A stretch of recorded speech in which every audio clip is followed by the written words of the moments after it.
Welcome back, everyone. This is the TV Time podcast where we talk about TV shows and movies we just could not put down. Today we are talking about 11/22/63, which is available with ads on Tubi at the time of recording. This is a series based on the Stephen King novel. So if you're really into Stephen King novels, you'll really enjoy this. We're definitely starting out strong with the horror. Kids getting dragged out from under beds to get smashed with hammers. Oh, by their father. There's a lot of scenes going on. I want to preface any on dead time that we cut out. You would see Jake Epping, James Franco's character, signing the nurse papers in the diner. What's it follows, well, That was... be quite dramatic.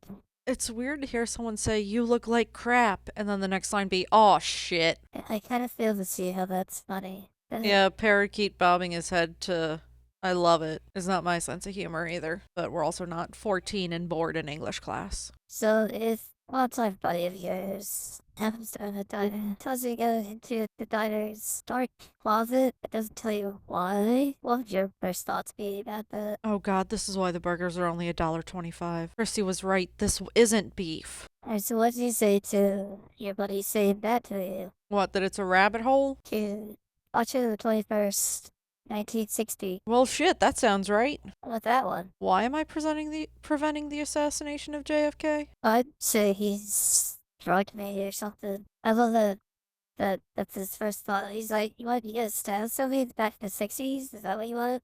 That'll prove that it changes things now. And he's like, no, that's the train or something, dumbass. I do love how the big part is right as the milkman drops the glass of milk at the exact same time every time. I just think it's wild how the old man diner owner was in the 1960s for 2 years while Jay signs the divorce papers for 2 minutes. And by the way, I have seen this once already by myself, and this is a blind reaction to the show by Rachel. Yeah, she was texting me about it while I was at work, like, "Babe, you gotta watch this show together." And then a couple hours later, "I watched the whole thing, you gotta watch it." I'm very much into time travel stuff, and I used to be really into history, not as much anymore, but still kind of here and there. Really like history stuff, so this whole thing is right up my alley. So, quick Google shows that Carcano rifles have been in production since 1889. Seems to me like like a Carcano rifle being used in 2 separate assassinations is not particularly persuasive. There's a lot of mystery around the whole JFK assassination. There is, but the rifle make is coincidence more than anything, I feel like. The book has got to go into more detail because that whole scene does not make any sense. Yeah, they're friends, but that got real personal real quick. The diner owner starts out by saying, "Yeah, I know it's crazy. I gotta do this to get you to believe me." And then he goes, "You're not gonna jump in on this right away? You little shit!" That did not make any sense. It would make a bit more sense than it. Stop moving your head while he's cutting your hair, you idiot. He's just like nodding up and down, bobbing his head while the barber's trying to trim him up. This guy talking about how Richard Nixon is clearly a good person. That statement could not be further from the truth. There's a reason every scandal ends in gate now, and it goes back to fucking Nixon with the Watergate. He said probably he has had like the best sex in his life. Also, look at these prices of the backpack. At this little diner, 25 cents for ice cream sundae. Nice 60 cents for a piece of pie and a cup of coffee. I wish we elected that. Yeah, but then again, at the time, minimum wage was, what, $1.60? Yeah, but still. I'm sorry, in 1960, minimum wage was $1. So 60 cents for a cup of coffee and a piece of pie. In terms of minimum wage, that would cost about $4.50 today. And we all know a piece of pie and a cup of coffee is way more than $4.50 these days, so. Also, all Alto's Jake, if you need a car, it's cheap and reliable and not too flashy. What they do, it's a bright yellow convertible. So besides the car, when he goes to make his first few bets is one of his first mistakes. How so? He makes a bet where it's super slick and it's like he guesses That was something that nobody, let alone the 60s, had ever guessed. He gets it right. Understandably, the gods that he bets against are extremely angry about it. 35 to 1. It depends how much he puts down. They say he bets $100. And at 35 to 1 odds, he would make 3,500 on it, which is insane amounts of money in 1960. What's that, Justin? With inflation? I'm looking it up. So 3,500 in 1960 is worth $37,729 in today's money. As a replace, the whole bar is pissed at Jake. Yeah, because it looks like he just fixed that match. Like, it looks like he played them. He's an out-of-towner, no history. They absolutely think he cheated them. Right, so if I were to, I'd take all that money back to like where the daughter areas, back to present, back to 60s, with the money in hand. He doesn't have to do the bet again. He's already got the money. So then he doesn't have to worry about his life being in jeopardy. Yeah, he really should have started with smaller bets, like the 3 to 1 odds. He vastly underestimated how much money that was for 1960. But that's what I'm saying though. He doesn't go back with the money. He just stays in the 60s with the money. That's not smart. That's episode 1. Episode 2, yeah. Also, those of you that want to think that if you want to take the money back to the present and go back to the 60s again, Al said that, like, whatever you take with you, and they take back to the present with you, you get to keep, but you can go back and forth as many times as you want. The only thing that will change is the stuff that you did. Like that he did will take place, and the money he earned, and we'll get to keep, if that makes sense. $5 for a hotel room. Which is now like 60 a night. Only if you're in an absolute flea bag of a motel. Usually when we travel, we do a Holiday Inn Express, and that's typically around $120 a night. Granted, usually when we travel, it's also to larger cities. Completely off topic, but if you're traveling and you don't know which hotel to get to, go Holiday Inn Express. Yeah, we haven't had a bad experience with them. You get free breakfast in the morning, and it's always good. They always change it out each morning, different stuff. You really like their turkey bacon with some gravy on it.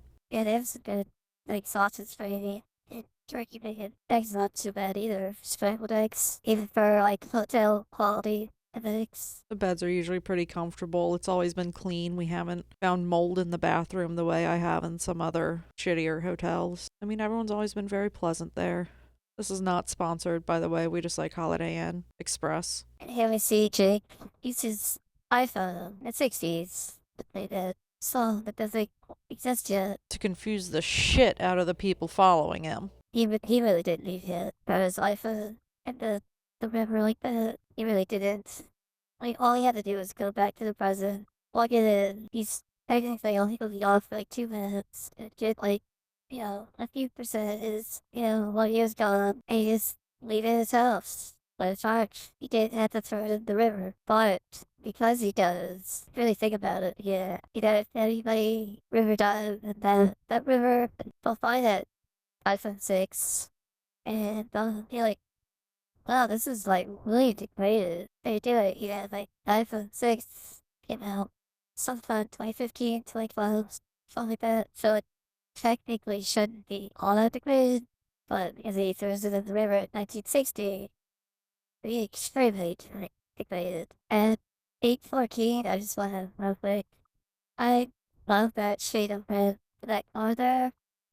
Say that every time we see a red car. I just really love that shade of red. It's just beautiful to me. Every time. I love the shade of red, like different shades of red, especially like that one. And 814.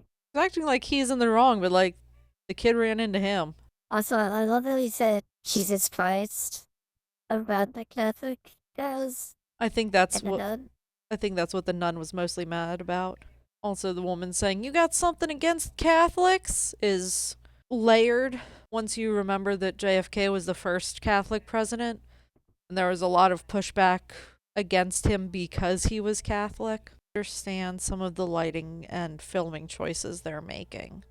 Like when he's coming down the bridge and there's a yellow filter over the camera. Or when they're talking and the video's shaking because it's a handheld instead of on a trolley. Some of the filming choices they're making are striking me as odd. Yeah, like you see there the camera suddenly changed from a dolly shot to like a handheld. Why did he go for the trash can in his room instead of the toilet in the bathroom? Like, why are you vomiting into a trash can? It's just gonna make your room smell for the rest of the night. And so at 1750, little note that Jake Waits reads on October 26th, tour GM Joey is it's important. The flip between like historical footage and modern film is so obvious. What's that song? Who's Jack in that song? Like, who they talking about? Jack? And the song in the background? Yeah. Oh, Jack Kennedy. Okay. So, Frank Sinatra changed the lyrics to a song from 1959 to support JFK's 1960 presidential run. I guess JFK went by Jack, which you'd think would be taught in schools instead of just John F. Kennedy. But to be fair, all we really covered on JFK was his assassination. I don't actually know what his policies were. And I know he was Catholic. I know he was Roman Catholic. Alright, so the song we're referring to is, what is that? 22, 23. It's called High Hopes with John F. Kennedy. Oh, I bet he stopped going by Jack when he went into politics because his wife's name was Jacqueline. Not the 14-year-old? Yeah, poor kid. That was a real 35-minute mark of episode 2. This scene at like 40 minutes in episode 2 is a great example of how music can completely change the tone of a scene. If it was like happy or sentimental music, it would be a dad saying hi to his kids and taking them out for ice cream. But because it's like dark, ominous music, you get the sense that there's a reason he doesn't see them very much. And that reason comes in episode 3. The kill floor. Oh my god, is that Henry? Is that Henry from episode 1 and his dad? Yep. Yeah, that's the context of the opening scene of episode 1. We are down episode 3. The kill floor. Oh, Harry, not Henry. I still don't understand that scene. Wait, why spit on the space and steal his ants and throw them in the river? To humiliate him? What's that gonna do? Humiliate him? Clearly, it's been humiliated. And when I see it not humiliated, they're just bored. And they're like, okay, I guess I'll walk away. So what was the whole point? He probably did give him a better reaction when he was younger, but now he's just done. I love the adults just looking at him walking around pantsless and laughing, shaking their heads like, what a delinquent. Again, Jake's really consider he's seen these comic books and this drugstore. I really feel like he should have at least considered buying the ball and bring them back to the present. Just sell them off for like a lot of money. I also love how the comics are being advertised as wholesome and entertaining. And it's DC stuff. It's like Flash, Justice League, Wonder Woman, Superman, Batman. Yes, there's no Marvel. Yeah. I guess they couldn't get the licensing rights for Marvel. Or Marvel didn't pay for product placement, one or the other. Also, if you ever wonder what DC stands for, it's Detective Comics. So DC Comics, it's really saying Detective Comics. It's like PIN number or ATM machine. You would see around the 10-minute mark of episode 3. The older gentleman, they have to get to the pumpkin just because it showed that you have to fill out the naked Jack letter. And the Halloween season. One thing that I appreciate about a lot of Stephen King's works is that there's a lot of background religious subtext to it. And like in books like Carrie, it's straight text. But in like 11/22/63, they're like, we're Baptists. I hope I don't need to spell out what that means for you. And so he knows that if he wants to find somewhere to get a drink, he can't ask the woman.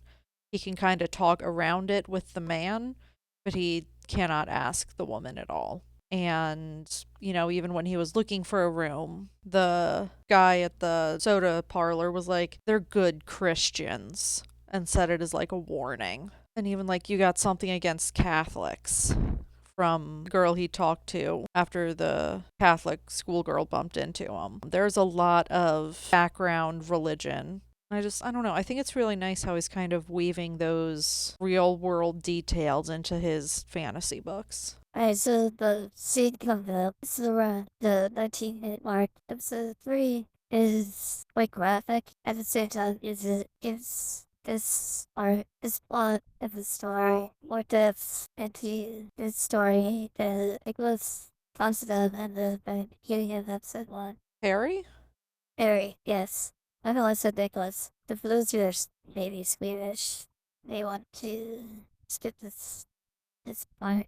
Yeah, let's skip it. I skip over it, get to 22:40. We're down at 23 in Markish. Still episode 3. We come back to Jake having witnessed what he witnessed at the cattle farm. Staked himself how deep he's going. It's reversing the events that Harry went through. I think of like what he can do, try to prevent things from getting worse. There it is. So this little scene around 25-minute mark. It gives Harry and his mother the little Halloween festival freaky thing. Free tickets for it.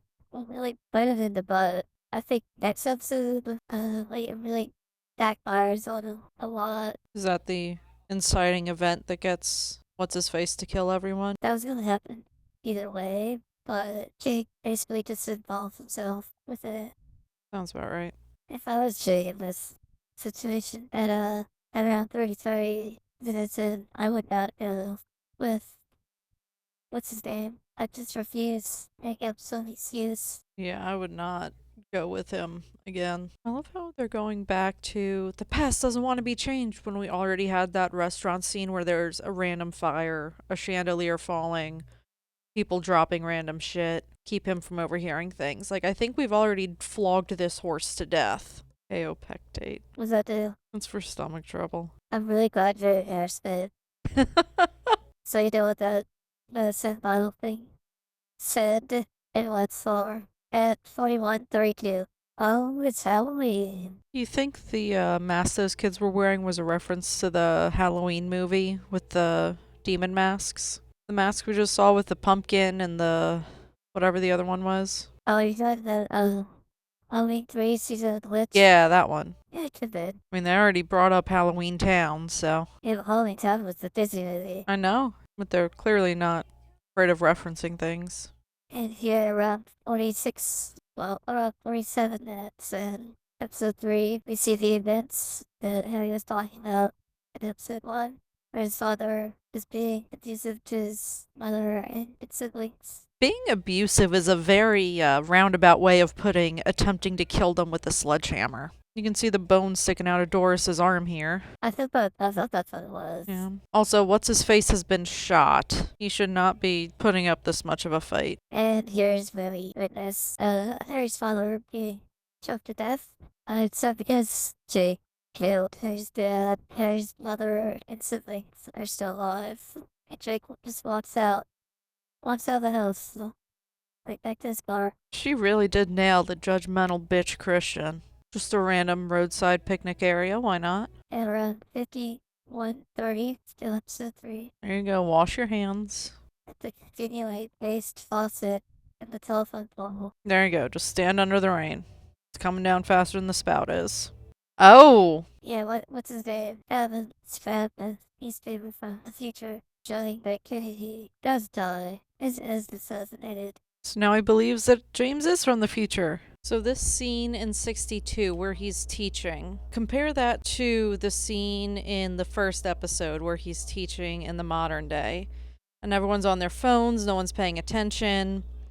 And that may have to do with the fact that he's got a video up on the screen in the modern day versus doing a physical demonstration in the 60s.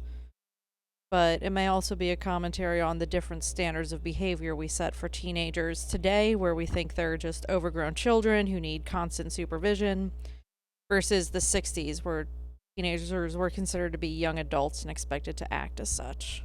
We're back at the same gas station from earlier, now at 21:40. Miss Mimi just got kicked out. I honestly love this scene. Wait, what Jake does. Despite, he's from 60 years later, and still he's not gonna stoop down for that low. It says Jake tells him to fuck off, gets the gifts, throws the $10 bill, whatever, at him, makes him pick it up with them. And then opens the door for Miss Mimi. There's Lee Harvey Oswald, stopping in the middle of the walkway like an idiot. At 24 minutes in. So if you're thinking is episode 4, episode 2, maybe episode 3, that's the same shot that we had looked from Oswald. That's what he was looking at. Because, Al was staring at him. Jake was staring at Oswald this time. And he was a question to the nice little parallel there, I guess. So we just saw them get the Japanese sound system thing. Now around 31 minutes in,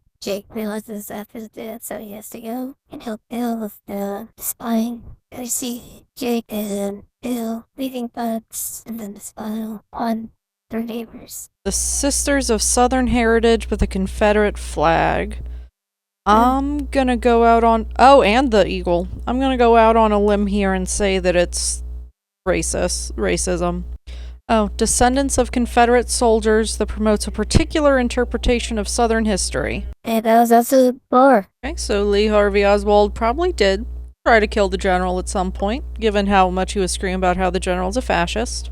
Definitely makes you wonder what it is about Kennedy that made him want to kill him. I think they might be setting up that it wasn't actually Oswald who killed him with that little scene and that screaming fit. So he's timing himself reassembling that Carcano rifle. So he's clearly planning to take it apart and then put it together in order to use it somewhere where timing matters. I didn't see his final time though. Looks like under a minute.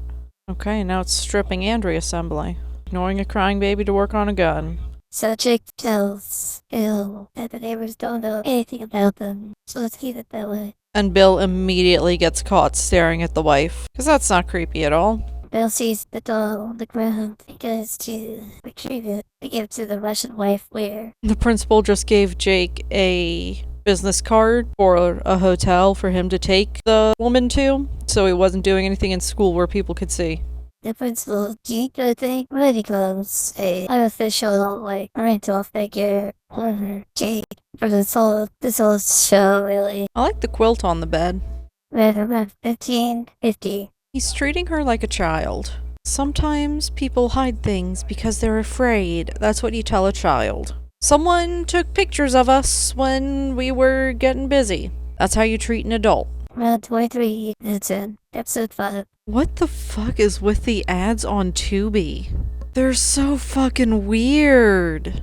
You give some more context to that then? Like, between the fentanyl ads and this new RSV ad that starts out as a, what are adults 55 and older up to? And just kind of a generic happy, and then a flat line, and RSV could kill you, get vaccinated. Like, what the fuck? And those fentanyl ads are so fucking... That's not how fentanyl works. Like, yes, a couple grams could kill you because it's measured in micrograms. The dog just disappears while they're talking.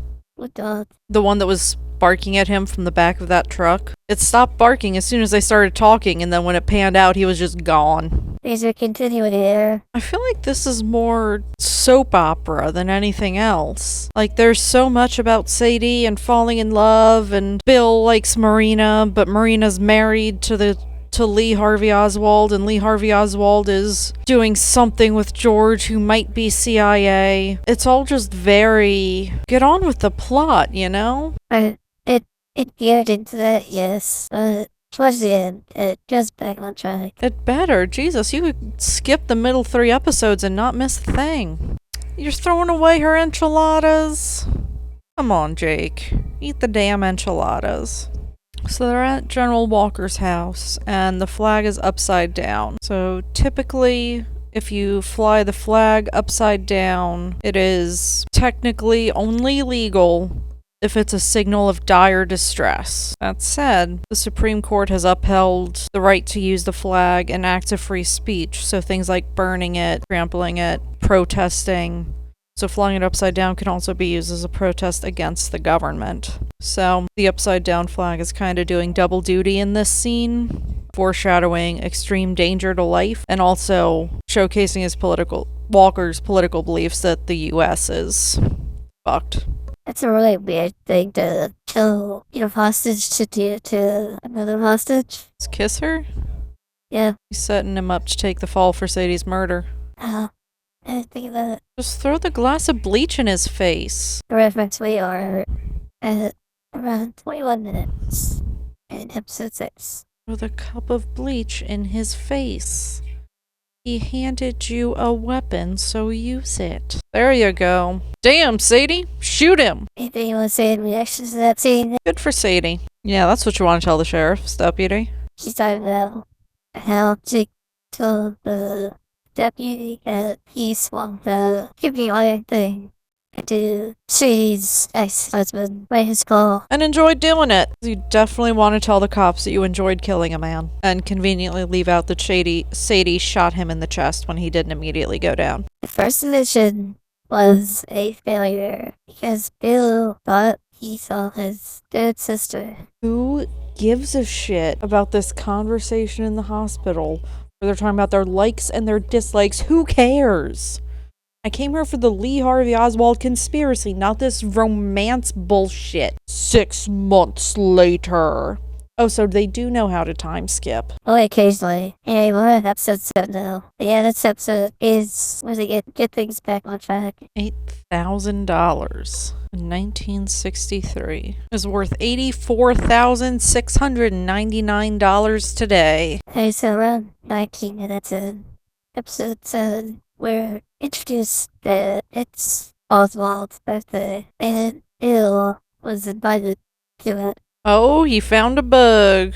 Behind the web that they planted. Fortunately, he thinks it's the US FBI and not his neighbors. Bill really does have a good point there when he says Jake has been controlling him a lot and Jake doesn't know exactly what's going to happen, and Bill's an adult, he can make his own decisions. Because Jake really has been treating him like a child, and that's kind of a recurring theme with Jake, is the people around him are not adults who can make their own decisions. They're just people who need him to direct them. He's a very arrogant character. And we see Oswald at a shooting range around 26 minutes in to episode 7. Some dramatic shots of him shooting the rifle. Oh, they finally remembered the "you shouldn't be here" that they set up in the first couple episodes. Why did they get locked into the restricted area? This next thing he does, the bill is really fucked up. At 33 minutes in to episode 7, really fucked up.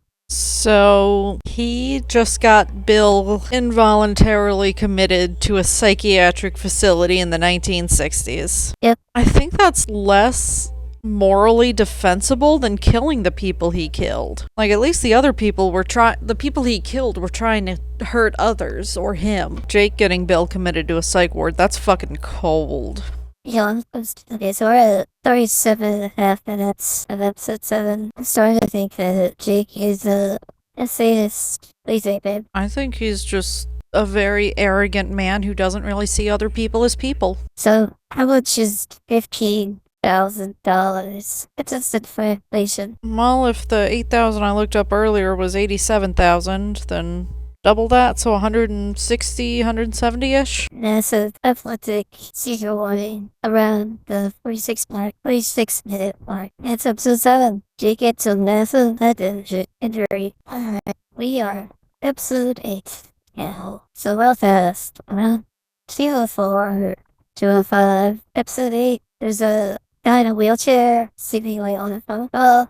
He's using an iPod Touch 5th generation, and I had that iPod Touch 5th gen, so you can take or make phone calls like that you can on like a phone, because the iPod Touch, none of the iPod Touches had a SIM card or anything like that, even on Wi-Fi. There's no earpiece speaker on the top, so I don't know what the fuck's going on there. Babe, I love how much of a nerd you are. I see that and I can tell it's an Apple product. That's all I got. Also, if you look hard enough, you can tell it says iPod. Where? Right underneath the Apple logo. Like I said, I've had the same iPod Touch 5th gen, and that same silver color. So I know for a fact that you can do phone calls on one of those, like he's doing. Yeah, you can tell those bruises are just makeup because he's rubbing at them. You would not. So you typically get those kind of bruises from like broken noses, broken cheekbones, black eyes. It's sore as shit even after the bruises go away, and he's still got visible bruising. He would not be moving his face and rubbing it like that if those were real. I figured the channel, Rachel, is Lauren. So she does her shit. See, I love that scene. If I was your friend, why would you do this to me? But like the dramatic pause he did there, the expression of his face just kind of shows that there's a little bit still sad he left that that's it. The doctors didn't shock out of him yet. Yeah, it really gives extra layer of emotion to that scene. Oh shit! Bill just jumped out the window. Okay, so they just time skip right over that. There's something hilarious about watching this main character knock back narcotics right next to the Tubi ads about fentanyl. I swear to God, if the big twist is that this is actually his aunt, I'm gonna scream. You're talking about Sadie? Yeah. She is like 60 years older than he is.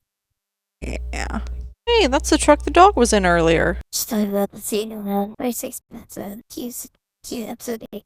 Where they're hunting for a car to steal. And that was episode 8. Last episode coming up. Do you think Lee Harvey Oswald was actually trying to save Kennedy and shoot whoever was on the grassy knoll? I feel like that's what they're setting up.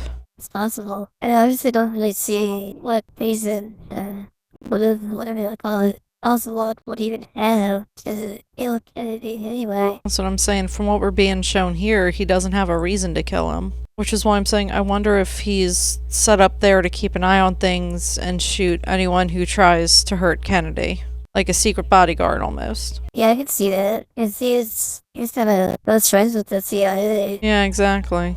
And he served the U.S. Marines. Yeah. I'm pretty sure. So nothing he did actually matters, is what I got from that. The timeline reset. He is still hung up on a woman who's now 40 years older than he is. I think what they were going for was a very character-driven, all that matters is what you do, even if nothing changes in the real world. But the way they chose to show that, I think, is lacking. And there's also a certain amount of you can't go back, all you can do is make the most of what you have now. Which is good, but they went from the world as it is to the world as a bombed-out husk by saving JFK. And they weren't consistent in their rules. Like, the thing was, the past pushes back when you try to change it. But the past didn't push back when he befriended when he befriended Bill, or when he started dating Sadie, or when he was doing all kinds of 2016 shit in the 1960s, like showing that guy his phone, or talking to Miss Mimi like an equal. Like, there was no pushback at that point. It's only when Kennedy was involved. So is it that the past only cares about big things that affect a lot of people, and so the butterfly effect doesn't matter? Or is it just that they didn't think about it enough to work through that? I don't know either, but that was a very unsatisfying TV show for me. Yeah. And that's kind of why I don't watch a whole lot of time travel stuff, is because it's very rarely satisfying, in my opinion. I thought it was good. If I still, I'll be honest, I watched it like last week or whatever. I thought it was good. The first time I watched it, up until the point where they just kind of kill Sadie unnecessarily. I think that if they wanted it to be a 9-hour TV show, they chose the wrong book. I feel like if they had shortened it into like a 4-part miniseries, that would have worked much better. You know, have the first hour be him going back to the 60s, meeting Bill, and with him killing Harry's father. Part 2, him and Bill moving down to Texas, meeting the people down there, Harry getting a job. Part 3 be the part after the time skip to 62 where he meets Sadie and he's doing all the spy shit and they're spying on Lee Harvey Oswald. And then part 4 pick up with the TBI in the hospital. He's waking up, he's confused. You know? Like, I feel like shortening it from 9 hours down to 4 to 6 hours would have served the story a lot better, because it dragged on so much in the middle there. I'm curious how the book compares to this show. I put it on hold at the library as we were watching it. I'm like 8 weeks out from being able to get it. So I guess in 8 weeks I'll find out whether it's the pacing of the TV show that kind of made everything feel weak, or if it's the story itself. In any event, thanks for listening. There are some things that they did very well in the TV series. Like I said earlier, I do like how Stephen King always does a certain amount of like religious background, and like, oh, they're good Christians, they're very religious people, you don't have anything against Catholics, and that kind of builds the world out a little bit, kind of flushes it out and makes it feel real to add in those little human touches. They also do a lot of interesting camera and lighting work, which sometimes feels awkward, but sometimes it works really well. They did a very realistic progression of Sadie and Jake's relationship, I feel like, along as well as Mimi and Deke's, and how Mimi and Deke always lived next to each other but never with each other, because it was the 1960s. And Loving versus Virginia was still 67. Okay, I don't know why I said 90s. I knew it wasn't 90s. But Loving versus Virginia was the Supreme Court case that made interracial marriages and relationships legal nationwide. It was 1967. And so Mimi died in, 63? So they were still 4 years out from their relationship being legal at that point. Shame. Yeah. But they were definitely very careful, I feel like. Everything from the all-white crowds to the colored bathrooms versus the white bathrooms. When he offered to pour Miss Mimi a cup of coffee and everyone in the front office just stopped and stared at him. They did that part well. Also, the outfits, the dresses in this TV show were hella cute. Just saying. Anyway, thanks for listening. We hope you enjoyed, and we will see you on the next episode of TV Time. Bye.